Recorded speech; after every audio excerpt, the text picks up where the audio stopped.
আয়াহসাবুল ইনসানু আল্লান ইয়াকদিরা আলাইহি আহাদ।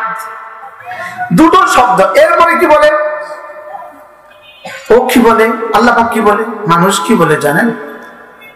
এই বেঈমানটা কি বলে জানেন?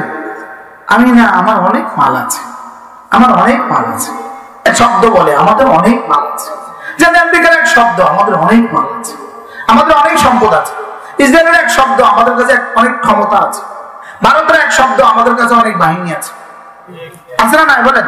সবার কাছে এক শব্দ, ইয়াকুলু আহলাকতু মালাল লুবাদা, যে আমাদের কাছে অনেক আছে, আমরা অনেক খরচ করেছি, আমরা অনেক খরচ করেছি। তো আল্লাহ তাআলা বলেন, তুই যতই খরচ করিস, লেকিন তোর উপরে একজন ক্ষমতাধর আছে, তোর উপরে একজন ক্ষমতাধর কি আছে। এরপর আল্লাহ তাআলা বলেন, আয়াহসাবু আল্লাম ইয়ারাহু আহাদ, সে কি ভেবেছে তাকে কেউ দেখে না? বলেন বলেন বলেন, সে কি ভেবেছে তাকে কেউ দেখে না? এই এক শব্দ, সে কি ভেবেছে তাকে কেউ দেখে না। আশ্চর্য। যেমন দেখেন, দোকানের কোনো কর্মচারী দোকান থেকে মাঝে মাঝে চুরিদারি করে, তো সিসি ক্যামেরা লাগানো আছে বা কোনো নিউজে আছে, তো মালিক কি বলে, তুই কি মনে করছিস তোর কেউ দেখে না? কয়নি কয় না, কি কর আমগো দেশে কি কর কর না? হ্যাঁ, তুই কি মনে করছো তোরে কেউ দেয় না? বলে কি বলে না? তুমি কি মনে করেছো তোমাকে কি কেউ দেখে না? তুমি কি মনে করেছো তোমাকে কি কেউ দেখে না? হুবহু এই বাংলা কথাটাই যেন আল্লাহ বলে, তুই কি মনে করেছিস তোকে কি কেউ দেখে না? তুই কি তুই যে নামাজ পড়িস না, তুই কি মনে করছিস তোকে কি কেউ দেখে না? আচ্ছা, আর বাংলাতেও ওয়াজ করতো আল্লাহ তাআলা, তুমি কি ভেবেছো তোমাকে কি কেউ দেখে না? এবার আল্লাহ তাআলা বলেন, এই শোন, তুই ভাবছিস তোর উপর ক্ষমতাধর কেউ নাই, তুই ভাবছিস তোর অনেক মাল আছে, তুই ভাবছিস তোর উপর তোকে কেউ দেখে না। আচ্ছা বলতো, তোর দু চোখ কে দিয়েছে? এবার রব যেন বলেন, তোকে যিনি দুই চোখ দিয়েছেন, যার চোখ দিয়ে তুই আকাশ দেখিস। আশ্চর্য কথা। এখন দেখেন, এই চোখ আর ওই এই পর্দাটা দূরত্ব আছে যা আছে তা, কিন্তু আপনি পর্দা ফেলে দেন, দেখেন না, এবার খুলছেন দেখেন, পর্দা ফেলছেন দেখা যায় না, খুলছেন দেখেন। আপনি বলেন তো, ওই কাগজ কাপড়টার মধ্যে আপনার চোখের জ্যোতি পড়া ছাড়া করে দেখা গেছে? বুঝেন না? দেখা গেছে? যেমন এখন দেখা যায় না, এখন দেখা যায় না, পড়া মাত্র দেখা গেছে। এবার বলুন তো দেখি, আমার চোখটা ওখানে পড়তে কয় সেকেন্ড লাগছে? 1 সেকেন্ড কি হবে? হ্যাঁ, তা আপনার চোখের দেখার জ্যোতিটা গতিটা কত?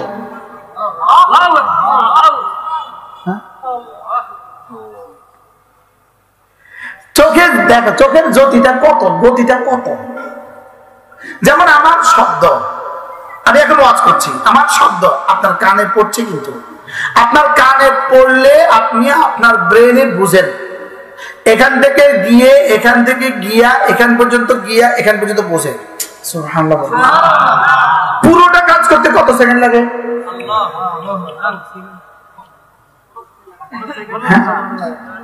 এতগুলো কাজ করতে কত সেকেন্ড লাগে? 1 সেকেন্ড। 1 সেকেন্ডে 1000 লাগে একবার। একটা হলো আলোর গতি, এর চেয়ে কোটি কোটি গুণে বেশি শব্দের গতি, এর চেয়ে কোটি কোটি গুণে বেশি চোখের গতি। কি হয় বলেন? আলোর গতি, শব্দের গতি, এবার কি? চোখের গতি। এবার রব যেন বলেন, আমি তোকে দু চোখ তো আমি দিয়েছি, দু চোখ তো তোকে আমি দিয়েছি, এবার দুই ঠোঁট তোকে আমি দিয়েছি, একটা জিহ্বা তোকে আমি দিয়েছি, 100 আমি করেছি। এরপরেও তুই আমাকে চিনবি না? সুবহানাল্লাহ। এরপর তুই ভাববি না যে তোর উপর একজন ক্ষমতাশীল আছে, তোর উপর একজন ক্ষমতাধর আছে, তোকে দেখনেওয়ালা একজন আছে। এই দুই শব্দ দিয়ে রব্বে কারীম পুরো মানব জাতির কলিজাকে নাড়া দেওয়ার চেষ্টা করেছেন যে শোন, আমি আছি। আশ্চর্য, বাংলাদেশে একটা মৌলবী নাস্তিক বাইরেছে, মৌলবী নাস্তিক, লানাতুল্লাহি আলাইহি, আল্লাহ লানাত তার উপরে। আল্লাহ। সে বাচ্চাদেরকে গিয়ে মাঠে গিয়ে বাচ্চাদেরকে বলতেছে, এই তুই মুসলিম কেন হয়েছ? তোর আল্লাহকে ক। মৌলবী নাস্তিক হয়ে গেছে। আসলে নাস্তিক হয় নাই, পেটে তো টাকায় নাস্তিক হয়েছে। তো এক ছেলেকে বলতেছে, বল তুই কেন মুসলিম? বাচ্চাকে বলতেছে।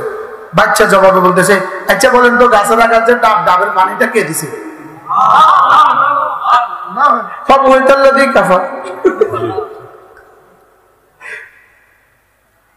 মানে একটাই ছোট্ট একটা প্রশ্নই তো সে উপকার। কি ছোট একটা প্রশ্ন? বাচ্চা বলতেছে ডাবের গাছে ডাব গাছে যে ডাব আছে, ডাবের মধ্যে পানিটা কে দিছে? পৌঁছায়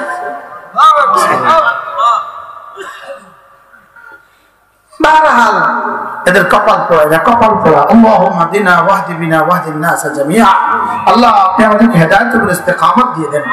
আল্লাহ এত বোঝা লাগবে না, কোনো বোঝা ছাড়া আপনি এক, কোনো বোঝা ছাড়া আপনি কি? আর এই আপনাকে এক মানসি, কোনো বোঝা ছাড়া, এত বোঝা লাগবে না, এত বোঝা লাগবে না। আমি বলি আচ্ছা খোদা না খাস্তা আমরা ওলামা ইকরাম, কোরআন ও হাদিসের ওলামা ইকরাম যা বলে, হাসরের ময়দানে মওতের পরে গিয়ে দেখবা হয় সত্য না মিথ্যা। কি বলছি বলেন? সবাই বলেন তো কি বলছি? আচ্ছা 3 নাম্বার আর কোনো পয়েন্ট আছে? কি কি হইতে পারে? হয় সত্য নয় কি? আচ্ছা যদি মিথ্যা হয় তাহলে কি কি অসুবিধা হবে? গরুও মাটি আমিও মাটি, কি অসুবিধা? কোনো অসুবিধা নেই। আচ্ছা যদি সত্য হয় তাহলে বেঈমানদের কি কি সুবিধা? এই নাস্তিকদের কি কি সুবিধা? লেকিন যদি মিথ্যা তাহলে তো বাঁচলা, তুমিও বাঁচলা আমিও বাঁচলাম। আর যদি সত্য হয়, যদি সত্য না অবশ্যই সত্য। আচ্ছা তাইলে এদের অবস্থা কি দাঁড়াবে? এই কম ভক্ত নাস্তিককে শুধু এই প্রশ্নটাই করে দেন, মনে হয় বুঝেন না। তুমি বলো কবর মওত আছে না নাই? বলবে মওত আছে। ও বলবে, নাস্তিকও বলবে মওত আছে। এবার বলো মওতের পরে কবর আছে না নাই? ও বলবে আছে। এবার সুয়াল জবাব আছে নাই? ও এবার বলবে নাই। আচ্ছা আমি বলি আছে, তুমি বলো নাই। যদি নাই হয় আমার কোনো অসুবিধা নাই, ঠিক আছে। আর যদি হয় হয়, যদি ইয়েস হয়, আছে হয়, তাহলে বলো তো তুমি কি করবে? মনে উত্তর দেন, উত্তর দেন না। এবার তারে জিজ্ঞান না, তারে এবার উত্তর জিজ্ঞান। হাসরের ময়দানে আছে বা নাই? বলেন আছে। তো ওর মধ্যে যদি নাই হয় তো আমার অসুবিধা কি? আর যদি আছে হয় ওর কি কি কি সুবিধা? তাহলে এই জন্য কোন যুক্তির দরকার নাই, কোনো যুক্তির দরকার নাই। যুক্তির ঊর্ধ্বে লা ইলাহা ইল্লাল্লাহ, লা ইলাহা ইল্লাল্লাহ, লা ইলাহা ইল্লাল্লাহ, লা ইলাহা ইল্লাল্লাহ, লা ইলাহা ইল্লাল্লাহ মুহাম্মাদুর রাসূলুল্লাহ। প্রত্যেকে নিয়ত করেন প্রতিদিন কমপক্ষে দিনে 100 বার, রাতে 100 বার করবই করবো ইনশাআল্লাহ। বলেন ইনশাআল্লাহ। জওয়ানরা বলো ইনশাআল্লাহ, বলো। নিয়ত সবাই নিয়ত করেন ইনশাআল্লাহ, করেন ইনশাআল্লাহ। 100 বার করতে সর্বোচ্চ 10 মিনিট লাগবে, সর্বোচ্চ 10 মিনিট, সর্বোচ্চ 10 মিনিট। দিনে 100 বার করেন, রাতে 100 বার করেন। কোনো যুক্তি দরকার নাই, যেহেতু আখিরাত আছে। আখিরাত কি আছে? যদি মিথ্যা হয় তো কোনো অসুবিধা নাই, যদি সত্য হয় তো আমি বেঁচে গেলাম। যদি মিথ্যা হয় না, যদি সত্য না অবশ্যই সত্য। এটা ওদের জন্য বলছি, নাস্তিকদের জন্য বলছি। আপনি শুধু পড়তে থাকেন, আপনি শুধু বিশ্বাসের দুনিয়াকে আবাদ করতে থাকেন, বিশ্বাসের দুনিয়া আবাদ করে আপনি পড়তে থাকেন। জিকিরের মধ্যে জিহ্বা বানান, বানান, বানান। জিকিরের মধ্যে একটা জিহ্বা বানান, একটা জিহ্বা বানান। জিকিরে অভ্যস্ত একটা জিহ্বা বানান, জিকিরে অভ্যস্ত একটা জিহ্বা বানান। এটা রব দিয়েছেন জিকিরের জন্য। 2 ঠোঁট দিয়েছেন জিকিরের জন্য, 2 চোখ দিয়েছেন রব্বে কারীমের ক্রোধ দেখার জন্য। আলাম নাজআল লাহু আইনাইন, আমি কি তোকে 2টো চোখ দেই নাই? ওয়া লিসানা ওয়া শাফাতাইন, আমি কি তোকে একটা জিহ্বা আর 2টো ঠোঁট কি আমি দেই নাই? আমি দিয়েছি, আমি রব্বান আমি দিয়েছি। ওয়াহাদাইনাহুন নাজদাইন, তোকে আমি দুটো রাস্তা দেখিয়েছি। সুবহানাল্লাহ। দুই চোখ দিয়েছি, এটা যদি সত্য হয়, দুই ঠোঁট দিয়েছি, এটাও যদি কোরআনের বিবৃতি মতে সত্য হয়, একটা জিহ্বা দিয়েছি, এটাও যদি কোরআনের বিবৃতি মতে সত্য হয়, তাহলে ওয়াহাদাইনাহুন নাজদাইন, তোর সামনে দুটো রাস্তা আছে, একটা জান্নাতে পৌঁছিয়ে দিবে, একটা জাহান্নামে পৌঁছিয়ে দিবে, এই কথাটাও সত্য। কি হয় আপনার, তুমি আগেরটা অস্বীকার করো যে না রব আমাকে দুই ঠোঁট দেয় নাই, তুমি আগে এটা বলে দাও যে আমাকে রব দুই ঠোঁট দেয় নাই, তো তোমাকে মানুষ পাগল বলবে, তুমি সারি গেছো। দুই ঠোঁট দিছে, এটা যদি তোমাকে স্বীকার করতেই হয়, একটা জিহ্বা দিছে, এটা যদি তোমাকে স্বীকার করতে হয়, তাহলে রাস্তাও আছে দুইটা, জান্নাতের রাস্তা, জাহান্নামের রাস্তা। বলেন, জান্নাতের রাস্তা, জাহান্নামের রাস্তা। এবার তুমি কোনটা এখতিয়ার করবা, তুমি বলো, আমি কোনটা এখতিয়ার করবো? জান্নাতের রাস্তা। বলেন কোনটা? জান্নাতের রাস্তা এখতিয়ার করব। এজন্য প্রত্যেক মুসলমান, রাত অনেক হয়ে গেছে, প্রত্যেকেই নিয়ত করেন যে ইনশাআল্লাহ আমি আমার সন্তানকে দিন শিখাবোই শিখাবো। জোয়ানরা বলেন, 20-এর নিচে 30-এর নিচে যারা আছেন আপনারা নিয়ত করেন, বলেন ইনশাআল্লাহ, বলেন সন্তানকে কি করবো, বলেন দিন শিখাবো।